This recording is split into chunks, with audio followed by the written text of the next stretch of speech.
Dans la vidéo d'aujourd'hui, on va parler d'une affaire résolue, celle de Lindsay et Wilson Key. Lindsay est née de Linda et Peter Wilson, et elle était la plus jeune de leurs 6 enfants. Elle était belle, décrite comme autant belle à l'intérieur qu'à l'extérieur, avec un sourire éblouissant. Sa mère la qualifiait de pétillante, joyeuse et extravertie. En 1995, à l'âge de 17 ans, Lindsay a eu son premier petit ami sérieux et est tombée enceinte. Elle n'a jamais hésité dans sa décision, elle voulait garder et élever ce bébé. Avec son copain, ils ont décidé de s'engager. Cependant, 5 mois après le début de sa grossesse, Lindsay a commencé à douter de leur relation. Elle a finalement rompu leur fiançailles et mis un terme à leur histoire.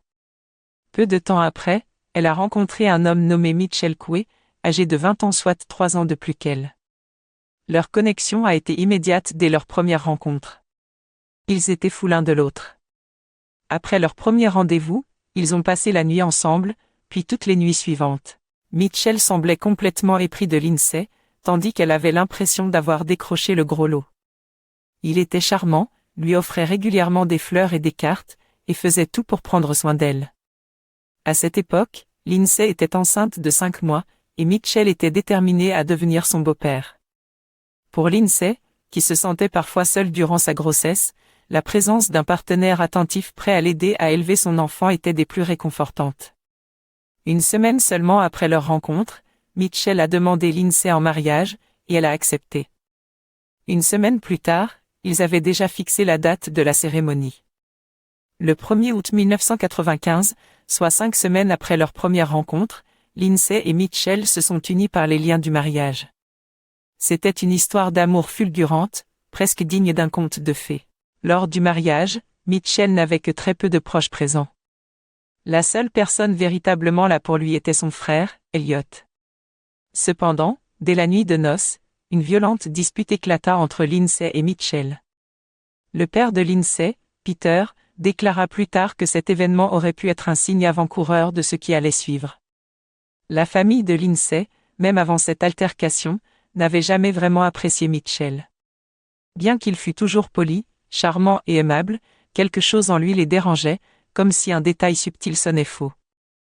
Malgré leurs réserves, Lindsay semblait heureuse, et ils avaient décidé de la soutenir pour préserver son bien-être. En août 1995, peu après leur mariage, Mitchell et Lindsay prirent leur premier vol ensemble en direction de Southport, en Angleterre, où ils s'installèrent. 6 semaines après leur mariage, Lindsay donna naissance à sa fille, Robin, qu'elle adorait plus que tout. Lindsay vivait pour ses enfants. Mère dévouée et aimante, elle mettait tout en œuvre pour leur bonheur. Cependant, il ne fallut pas longtemps après la naissance de Robin pour que Lindsay découvre un côté sombre et inquiétant de Mitchell. C'était comme s'il s'était transformé en une toute autre personne, un étranger. Lindsay n'avait jamais vu un tel comportement chez lui auparavant, et leur relation commença à se dégrader rapidement. Elle confia à sa sœur qu'après la naissance de Robin, Mitchell avait commencé à manifester des accès de violence. Il la maltraitait physiquement, et la situation devenait de plus en plus insupportable. Mitchell prit rapidement le contrôle sur Lindsay, dictant qui elle pouvait voir et fréquenter. Il limita ses interactions avec ses amis et sa famille, l'isolant progressivement de son entourage. 1 an après la naissance de Robin, Lindsay tomba de nouveau enceinte de Mitchell. Cependant, face à son comportement de plus en plus abusif, elle ne se sentait pas capable d'élever un autre enfant dans un environnement aussi toxique. Après une profonde réflexion, elle prit la difficile décision d'interrompre sa grossesse. Lorsque Mitchell découvrit sa décision, il entra dans une colère noire. Il l'agressa physiquement dans un accès de rage incontrôlé, puis, sans un mot de plus, fit ses valises et quitta le domicile familial, laissant Lindsay seule avec sa fille Robin. 5 mois après son départ précipité et furieux, Mitchell revint finalement s'installer chez Lindsay, et ils décidèrent de donner une nouvelle chance à leur relation. Plein d'espoir, ils convinrent de repartir à zéro et d'essayer d'avoir un enfant ensemble. Lindsay tomba rapidement enceinte, marquant un nouveau départ pour leur couple. Cependant, à mi-parcours de sa grossesse, vers le 4e mois, Mitchell fit une crise de folie pour une raison inconnue. Heureusement, Lindsay n'était pas à la maison au moment des faits. À son retour, elle découvrit une scène chaotique. La maison était sens dessus dessous, comme si Mitchell avait tout saccagé dans un accès de rage incontrôlée. Cette vision glaçante ne fit que renforcer les craintes de Lindsay sur l'instabilité de Mitchell. Il avait arraché les portes, brisé toutes les fenêtres, détruit plusieurs meubles et décorations, jeté la télévision par la fenêtre et même saccagé la voiture en fracassant toutes les vitres. L'intérieur de la maison était maculé de sang à cause des éclats de verre, résultat de sa rage incontrôlée. C'était de loin son accès de violence le plus extrême. La maison était dans un tel état de chaos qu'on aurait dit qu'une bombe y avait explosé. À la suite de cet incident, Lindsay et Mitchell ont été expulsés de leur logement. En octobre 1997, leur fils Jack est né, un enfant que Lindsay adorait profondément. Elle vouait un amour immense à ses enfants, qui représentaient tout son univers et donnaient un sens à sa vie.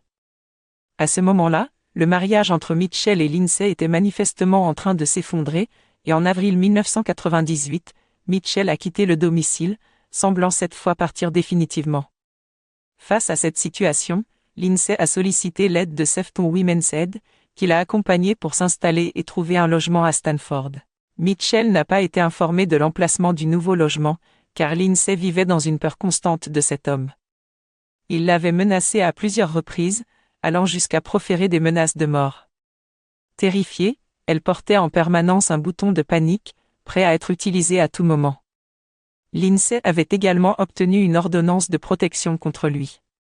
À cette période, elle tenait un journal dans lequel elle consignait ses pensées et émotions. Elle y écrivait des phrases comme « J'en ai marre de lui ». Plus tard, elle a continué à écrire après son départ, exprimant le poids de la situation qu'elle endurait. Elle affirmait que tout allait pour le mieux, qu'elle n'avait jamais été aussi heureuse et qu'elle ne pensait même plus à Mitchell. Déterminée à aller de l'avant, elle se lança dans l'écriture d'un livre, une sorte de journal intime dans lequel elle relatait son vécu. Son objectif était clair, aider ses enfants à comprendre que toutes ses décisions avaient été prises pour leur bien. À travers ce livre, elle souhaitait leur montrer combien sa vie avait été semée d'embûches et à quel point elle avait tout donné pour les élever seule. Ce témoignage était aussi une preuve de l'amour immense qu'elle leur portait. Lindsay concluait son récit par une phrase poignante « J'espère que vous n'aurez jamais à vivre ce que j'ai vécu ». Un message empreint d'espoir et de courage, destiné à laisser un héritage émotionnel et spirituel à ses enfants. Tout au long de ce que j'ai vécu, je peux dire une chose avec certitude, j'ai toujours fait de mon mieux, en espérant que cela ait été suffisant. Une chose dont je me suis assurée depuis le jour de ta naissance, c'est que tu saches à quel point je t'aime, toi et ton frère. Comme mentionné, Lindsay aimait profondément ses enfants, ils représentaient tout son univers. Sa mère, Linda, témoignait de cette affection incommensurable, racontant que Lindsay faisait toujours passer ses enfants en priorité. Les jouets, les chambres, tout était toujours impeccable, reflet de l'attention et des soins qu'elle leur prodiguait. Cependant, derrière cette dévotion maternelle se cachait un sentiment croissant d'isolement. Lindsay se sentait seule, malgré son amour pour ses enfants et ses efforts pour leur offrir le meilleur. Mitchell a pu rentrer en contact avec elle. Elle a persuadé de le laisser voir son fils Jack pour son premier anniversaire, et à partir de ce moment, il a progressivement réussi à se réintroduire dans la vie de Lindsay. Finalement, ils ont repris leur relation. Mais Lindsay n'en a parlé ni à ses amis ni à sa famille pendant un long moment, probablement parce qu'elle devait se sentir un peu embarrassée. Au fond d'elle, elle savait que ce n'était pas vraiment la bonne décision, mais une fois de plus, il exerçait sur elle une emprise manipulatrice. C'était un homme abusif, qui savait exactement quoi dire et quoi faire pour la contrôler, et elle était visiblement sous son influence. Elle avait réellement peur de lui, et c'est cette peur qui l'a poussée à revenir vers lui. Lorsque ses amis et sa famille ont découvert qu'elle s'était remise avec lui, ils ont ressenti de la déception et de la confusion. Ils ne comprenaient pas pourquoi elle retournait auprès de cet homme. Du coup, ils ont pris un peu de distance. Ils continuaient à la voir, mais ils évitaient d'aller chez elle, notamment parce qu'ils ne voulaient pas risquer de croiser Mitchell. Cela a dû être incroyablement éprouvant de voir Lindsay dans une telle situation, surtout qu'elle n'était en rien responsable de ce qu'elle traversait. Un soir, Lindsay était sortie boire un verre avec sa sœur, Paula. Après la soirée, Lindsay lui proposa « Tu ne veux pas rentrer pour prendre un café ou quelque chose comme ça ?» Paula protesta immédiatement, hors de question. « Tu sais que Mitchell habite ici, et je n'ai aucune envie de tomber sur lui. » Malgré ses réticences, elle finit par accepter, poussée par l'insistance de Lindsay. En entrant dans la maison, l'ambiance était pesante. Mitchell était assis dans le salon, silencieux, une bière à la main. Son regard fixe et froid était braqué sur Paula, chargé d'une hostilité à peine voilée. Cette scène mit Paula profondément mal à l'aise, au point qu'elle chuchota à Lindsay, « Sérieusement, si les regards pouvaient tuer, je serais déjà morte. » Cette interaction glaçante révélait une fois de plus le côté inquiétant et imprévisible de Mitchell, plongeant Paula dans un sentiment d'inquiétude pour sa sœur. Avant de partir, Lindsay glissa un mot à Paula sans vraiment croiser son regard. De retour chez elle, Paula ouvrit le papier, où il était écrit « S'il te plaît, aide-moi à sortir d'ici. » À ma connaissance, rien n'a été entrepris suite à ce message. Quelques mois plus tard, en décembre, la neige recouvrait le sol. Lindsay décorait la maison pour les fêtes de fin d'année, déterminée à offrir aux enfants un Noël joyeux. Malgré les tensions qui régnaient chez elle. Le 11 décembre, elle rendit visite à sa famille. Ce jour-là, tout le monde remarqua qu'elle semblait de très bonne humeur. Sa mère, Linda, l'accompagna chez elle, sans savoir qu'il s'agirait de leur dernier moment ensemble. La dernière fois que Lindsay fut aperçue, c'était le 15 décembre. Le 24 décembre, au bureau de poste local, Linda tenta de joindre Lindsay pour lui remettre des cadeaux destinés aux enfants. Malheureusement, elle ne parvint jamais à entrer en contact avec elle. Des mois plus tard, le 5 février 1999, Lindsay, âgée de 21 ans, fut officiellement déclarée disparue soit 53 jours après avoir été vue pour la dernière fois. Étonnamment, ce n'est ni ses amis, ni sa famille, ni même Mitchell qui signalèrent sa disparition. Mais une travailleuse sociale préoccupée, incapable d'entrer en contact avec elle. Dès les premières heures de l'enquête, la police manifesta de vives inquiétudes. Ils interrogèrent Mitchell, qui fit une déclaration surprenante. « En fait, je n'ai pas contacté la police parce qu'elle est partie de son plein gré. Elle est sortie boire un verre la veille de Noël, le 24 décembre, et elle est rentrée le lendemain matin, vers 7 heures. Elle a pris une douche, fait une sieste, préparé un sac et est partie sans rien dire à personne. Je sais qu'elle est encore en vie, car je l'ai vue. Je l'ai vue passer en voiture avec un chauffeur dans une Mercedes noire. Je l'ai aussi croisée au marché du coin. Selon les témoignages recueillis, ils savent déjà qu'il est impossible que Lindsay ait abandonné ses enfants, surtout le jour de Noël, et encore moins sans leur dire un mot, comme le prétend Mitchell. Cependant, malgré leurs doutes, la police, ses amis et sa famille n'ont aucune preuve pour contredire la version de Mitchell. Ils n'ont aucune preuve que quelque chose lui soit arrivé, ni qu'elle soit partie volontairement. À ce stade, les enquêteurs sont presque convaincus qu'elle ne vit plus, et que Mitchell est probablement impliqué. Cependant, faute de preuves tangibles, ils doivent poursuivre leurs investigations. Pendant 18 mois, la police a cherché Lindsay sans relâche, mais en vain. Ils n'ont découvert aucune trace d'elle, pas même son corps. Tandis que les autorités multiplient les efforts pour trouver des indices, Mitchell, de son côté, semble tirer parti de l'attention médiatique. Il accorde des interviews, invite des journalistes chez lui, et va jusqu'à permettre à une équipe de tournage documentaire de le suivre. Il s'efforce de projeter l'image d'un mari en deuil, déclarant « Ma femme m'a quitté, elle m'a abandonné avec nos 2 jeunes enfants et elle est partie on ne sait où. » Dans une interview, il a affirmé « Si elle était morte, on aurait déjà retrouvé son corps avec toutes ses recherches. » Cependant, son comportement intrigant ne tarde pas à éveiller les soupçons. Mitchell affichait fréquemment un sourire et riait durant ses interviews, semblant apprécier l'attention médiatique. Plus encore, son attitude donnait l'impression qu'il se moquait de la situation, du public et même de la police. Dans un geste ouvertement provocateur, il est allé jusqu'à envoyer des cartes de Noël aux enquêteurs. Honnêtement, son comportement était simplement répugnant et irrespectueux. Il tentait désespérément de se faire passer pour un mari en deuil abandonné, cherchant à susciter la pitié, mais il ne faisait que s'attirer le mépris.